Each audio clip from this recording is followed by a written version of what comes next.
the F1 Focus Podcast with Welman and Huw Griffin. Welcome back, Formula One Focus. My very passionate young friend, Huw Griffin, published a diatribe this past weekend about how we were misled with this new era of Formula One cars. And Jeremy Clarkson also had a couple of things to say about that. So firstly, welcome back, Huw. And talk to me about that video. You recorded it on your own, but I could see the passion. You were very adamant about what you were saying there. Just recap briefly what your thoughts were on this current generation of Formula One cars. Good afternoon, Ember. So my point of view on the current generation of cars is these are my least favorite cars that we've had since I started watching Formula One, which is well over 15 years ago at this point. I feel like we were sold these regulations under the pretense that they would increase overtaking, that they would end the dominance of one specific team.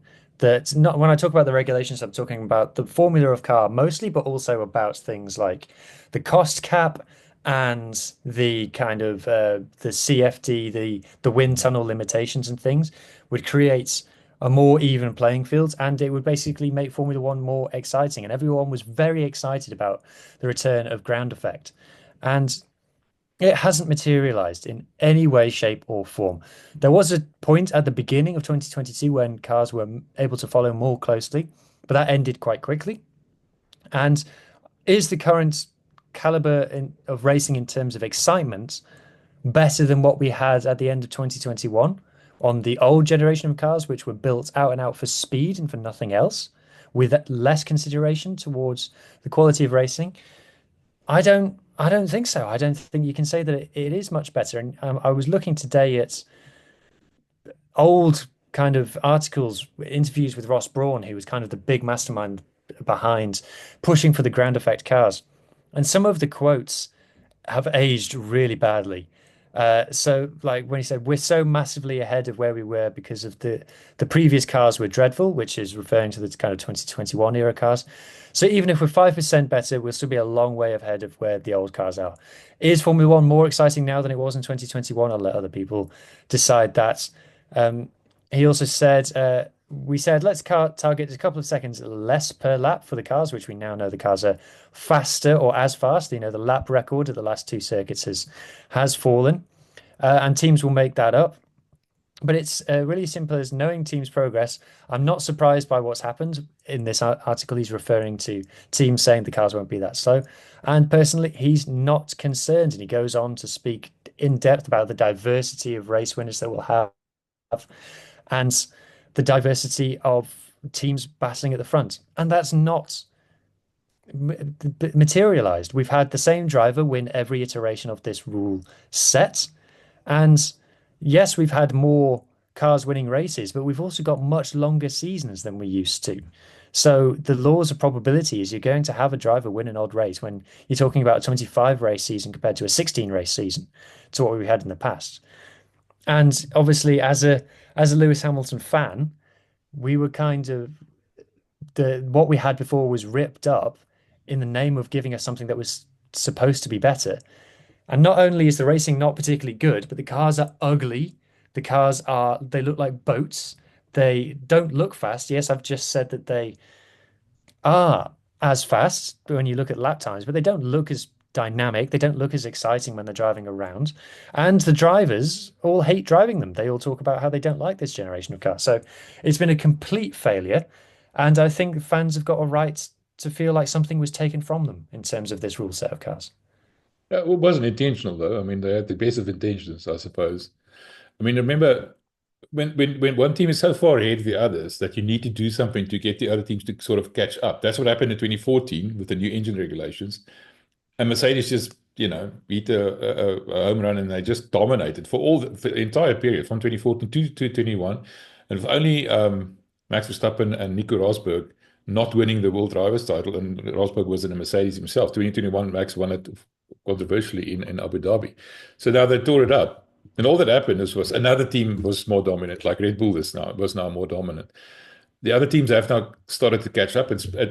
Convergence happened sooner than it happened actually in the previous dispensation. So it should, in theory, make for closer, better racing because the cars are not closer together physically on track, but they're closer together in terms of what they're capable of. But now you're limited by the limitations of the cars being this big, like you said, they're this heavy. They can't overtake. The moment they get behind another car, everything just sort of stalls. And what we've seen this season, which is now been driven to the extreme, is if you don't qualify in pole position, you cannot win the race. That's what it looks like. Do you think that's a pattern we're going to be seeing for the entire rest of the season, or is what George Russell is saying, when it gets warmer and hotter, McLaren's going to be substantially ahead of the rest of the pack, or do you think we're just going to see more of these snooze fests the rest of the year?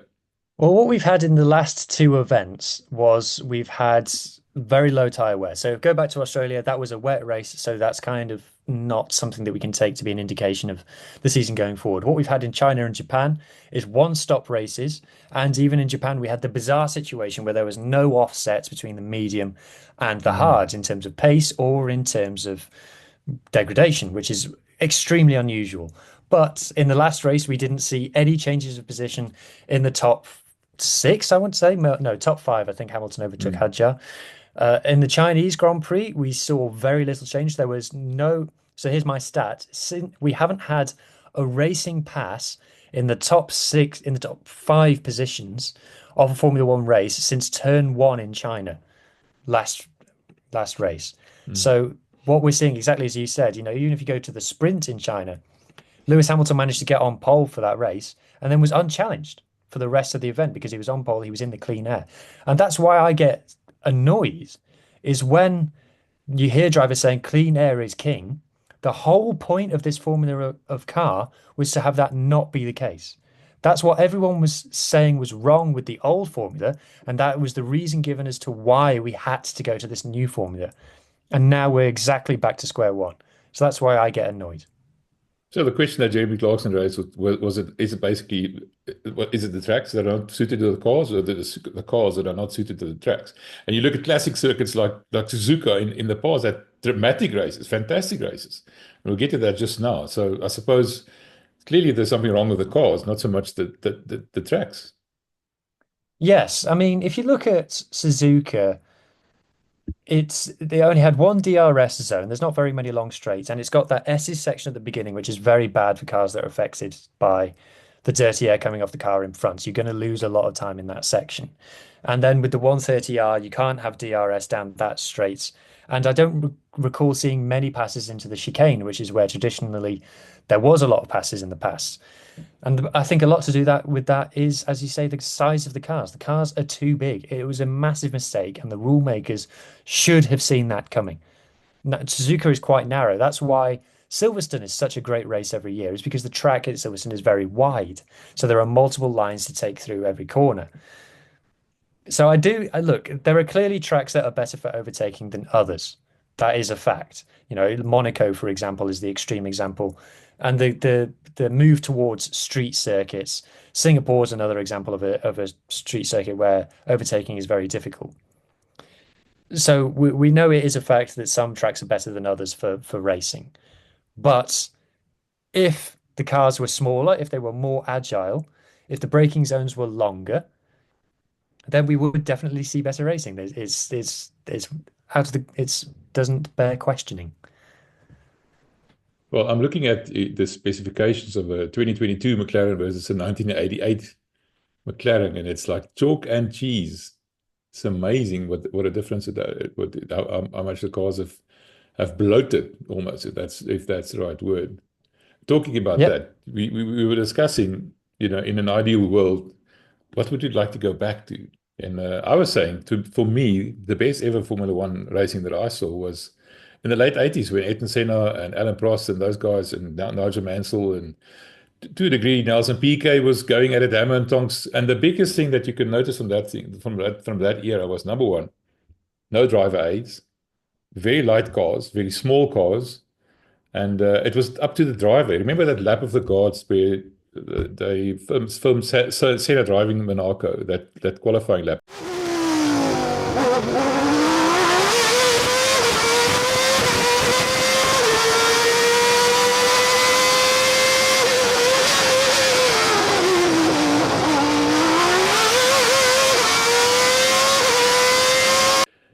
And it was so vicious. It was so almost visceral that everything. You had to change gears manually. You had to drive with one hand, that kind of a thing. If you look at that and you look at what these guys are doing today, they're basically driving a computer. I think that never mind the aerodynamics, that's the big part of it. But the other side of it is the fact that they've taken away so much of the racing from the driver's side of it that the car is becoming too important. They need to, pit the drivers against each other again, go back maybe to right back to the very, very basic formulas like they had in the late 80s. Do you remember those races? Well, obviously, I wasn't alive in the 80s, so I don't remember watching them. When I go back and look at old Formula One 80s and 90s, the thing that jumps out to me is the gaps between the cars. That you would have 30 seconds between first and second, and then another 30 seconds between second and third, and things. So when you say that was the best racing, was the racing actually good? Because it seemed like there was a big discrepancy in pace between the drivers and between the cars. Yeah, but that has to do probably with budget. McLaren had all the money in the world, and Ferrari for that matter, and a couple of the smaller teams never had it, and but they had much more freedom. So if you go apply the budget caps that you had today, but you take out all the funny stuff, all the gizmos and electronics and all the fancy stuff, and you strip it down to a basic racing formula with an equal budget like they're doing right now, and maybe equal wind tunnel time, whatever else you want to do. Isn't that going to make it a bit more equal and more exciting?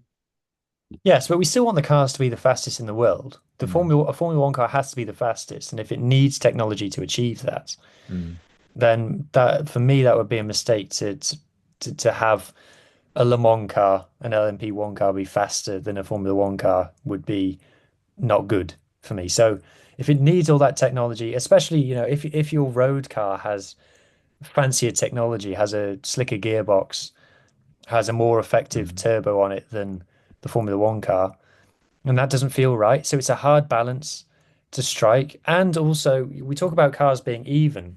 I think we've got quite an even field now, but you need offset in pace in order to affect an overtake. If your car is just 2/10 faster than the car in front, that's not enough to have an overtake. It needs to be half a second or so.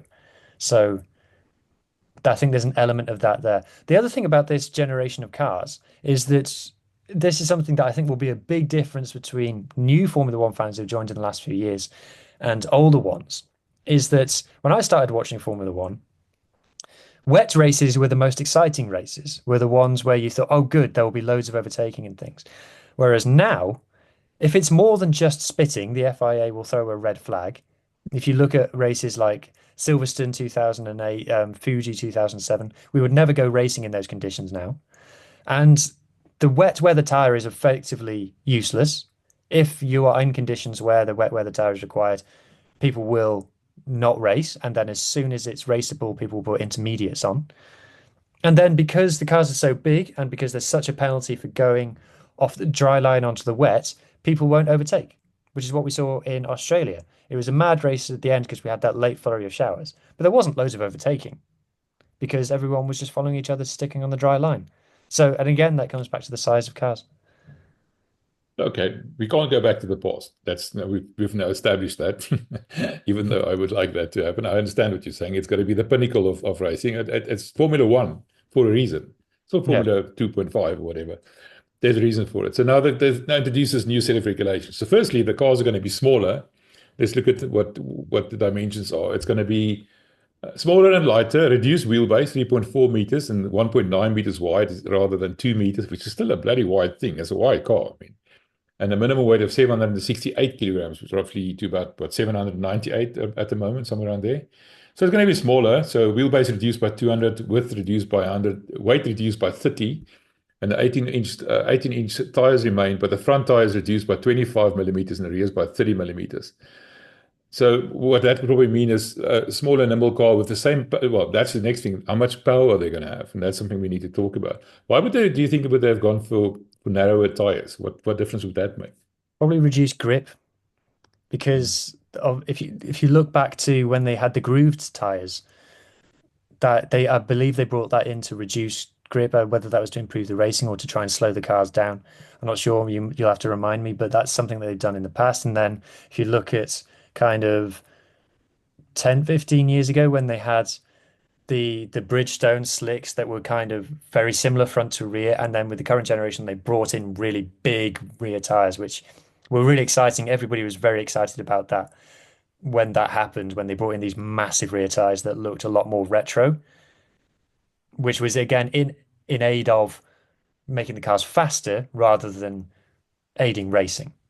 So I should imagine that they're making the wheels smaller to reduce grip and slow the cars down. I think you're right. That those grooves that you're referring to were done to reduce grip, so the cars were, they couldn't corner as fast as they had to slow down, and makes for more exciting racing, I suppose. Racing is more exciting, overtaking someone on a corner than just simply flying by him on a straight with DRS and the likes.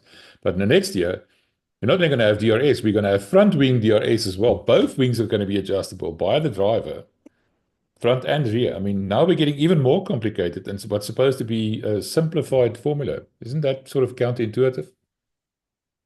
I'm worried about this front DRS thing. I can't picture it in my mind. I think it's going to look silly when the cars are going down and they're kind of fluttering like a fish. And everyone's talking about how the cars will just redline down long straights like we had in China. They'll just redline when they get to that and they won't be able to overtake. And they're saying that the effect of the toe, the slipstream, which used to be everything in Formula One previously, it was even in games. I remember there was a Formula One game that came out in 2002, 2003, where if you got into the slipstream of a car, the controller would vibrate and it would like do an effect on the screen that would draw you in closer. But if you've got all this DRS and things, the slipstream, the toe won't be as strong, which is such an important part of overtaking. So I'm worried, to be honest, about this front DRS thing. I'm yet to be sold on how good that will be. The other side of it is the engine regulations. It's going to be the same engines as now, but internal combustion, but the electric component is going to be pushed up to 50%, and they're going to take away the MGUH. Now, the simulations have shown that the cars might run out of electric power halfway down the straight. They're going to slow down dramatically. That's one of the reasons. Now there's talk about, never mind the V10s we talked about last week, there's talk about changing that split from 50-50 to maybe 70-30 or even 80-20 in some instances. ICE engine versus electric component, just to make sure the cars actually reach the end of the straight. I mean, once again, we talked about unintended consequences when they designed these 22 regulations. They were all excited, and then what happened in practice, never what they foresaw. And that's a year out from that, those regulations actually coming into force, and it's already foreseeing problems. I wonder if that's even a realistic thing, changing the electronics or the electric part of it to make sure the car, can actually keep up with all the others. You get the sense that these 2026 regulations were written in a rush, don't you? I mean, it's only 4 years into this regulation. I know that the current formula was supposed to come in 2021, but got delayed due to the pandemic. So they basically ran B-spec versions of the 2020 cars. But you just get the sense that they were in a big rush to try and get a different formula, which again speaks to the failure of the current regulations.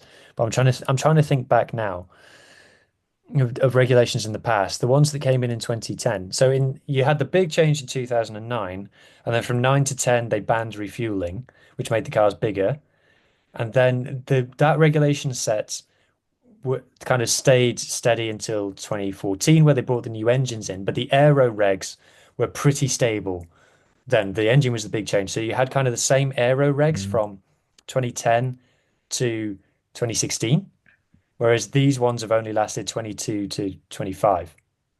So that kind of tells a story, doesn't it? Yeah, it does. No, you're right. I think it was a bit of a knee-jerk reaction to change it and bring the big manufacturers in, like Audi coming in and a couple of others. Like Porsche was supposed to come in, but they pulled out at the last moment.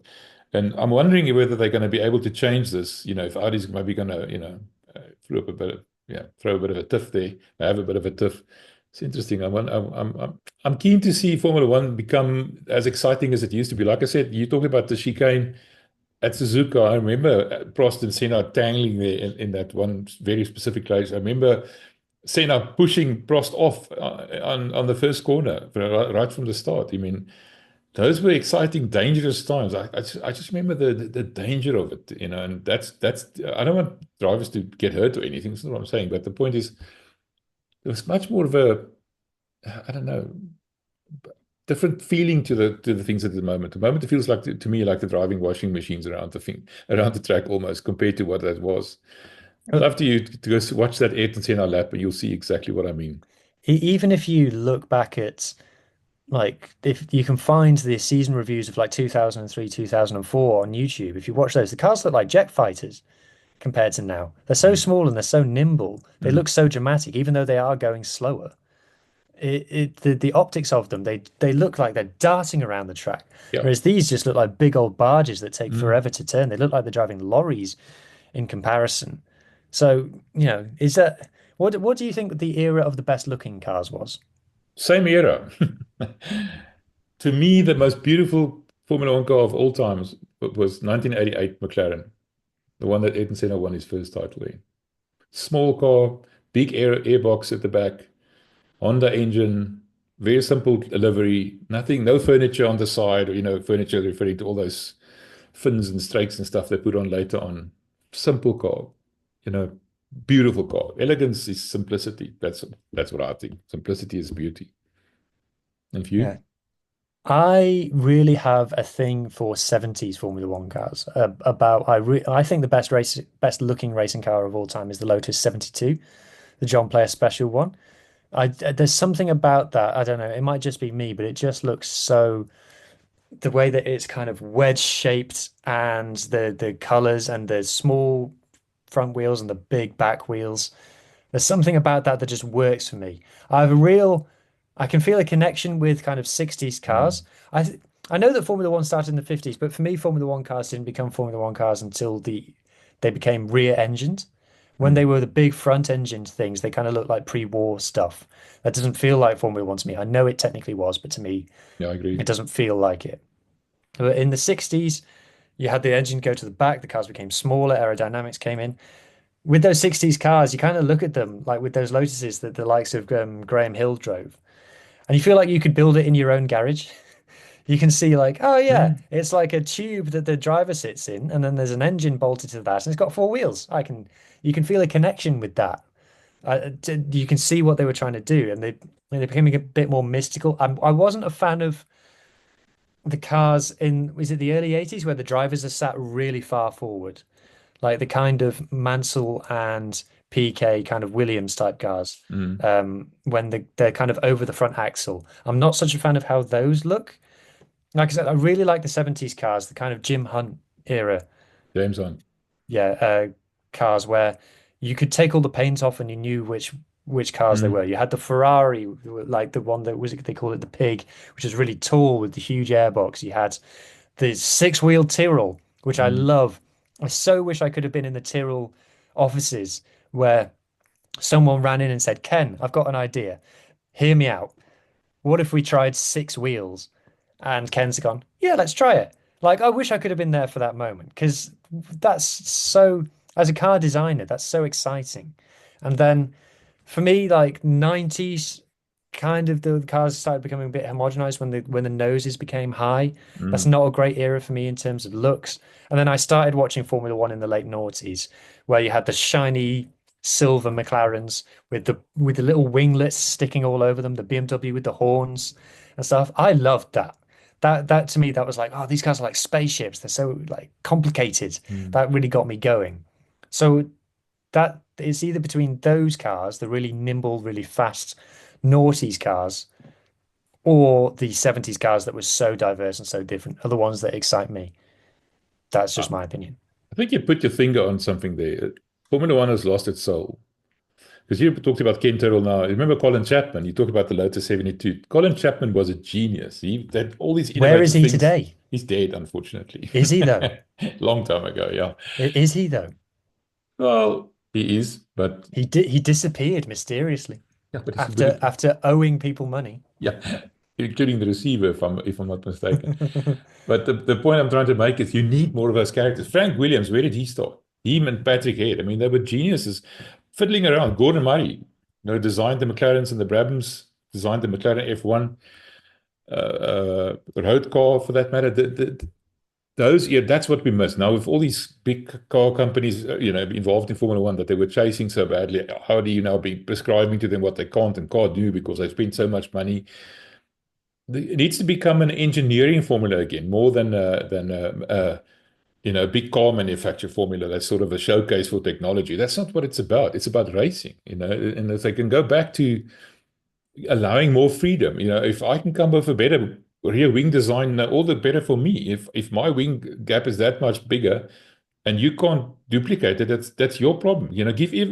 What they can maybe do is give everybody the same budget, same wind tunnel time, those kind of regulations there at the moment, but allow them more freedom on the technical side of things and see what they can come up with. Remember the fan car that Gordon Murray designed, the Brabham, where they actually had a fan. I mean, you never see that again because nothing is allowed anymore. Everything has to be exactly conforming to everything. I saw today, I did a random inspection of Landon Norris's car, including downloading all the software and you name it. Every single thing in that car was checked and found to be in conformance with the regulations. I mean, that to me is where Formula One is going wrong. Give the guys more technical freedom so they can, compete in something else. Because at the moment the drivers are all equal, the cars are all equal, the tracks are all equal. So where's the excitement? That's exactly what's happening. There's no excitement left. Go back to a bit more of an engineering formula. Yeah, it's difficult to argue. What do you think about refueling? That's often a big point of argument. And we're talking about the cars getting smaller. The cars would be smaller if they could refuel. I didn't watch much Formula One during the refueling era, so I don't know what your take on it is. Max's dad was the famous, the face of refueling in his Benetton when it caught fire in the pits, remember? Yeah. That's Max, that's Jos Verstappen. And that's the thing, if any fuel in a high stress environment, high temperatures, there's too much of a risk in today's world of health and safety. You're never going to see it again. In theory, yes, it makes a lot of sense, but in practice, I don't think so. It's not going to happen. I don't think so. All right, Huw, thanks for that. I enjoyed it. I got a bit passionate there, and I've seen it all. I mean, I've seen when I started watching Formula One, Niki Lauda was still racing, 1982. And Nico Rosberg's father was world champion in 1982. It shows you how far back I go. So I tend to get a bit carried away. Thanks for that. I appreciate it. My pleasure, mate. The F1 Focus Podcast with Envia Velman and Huw Griffin.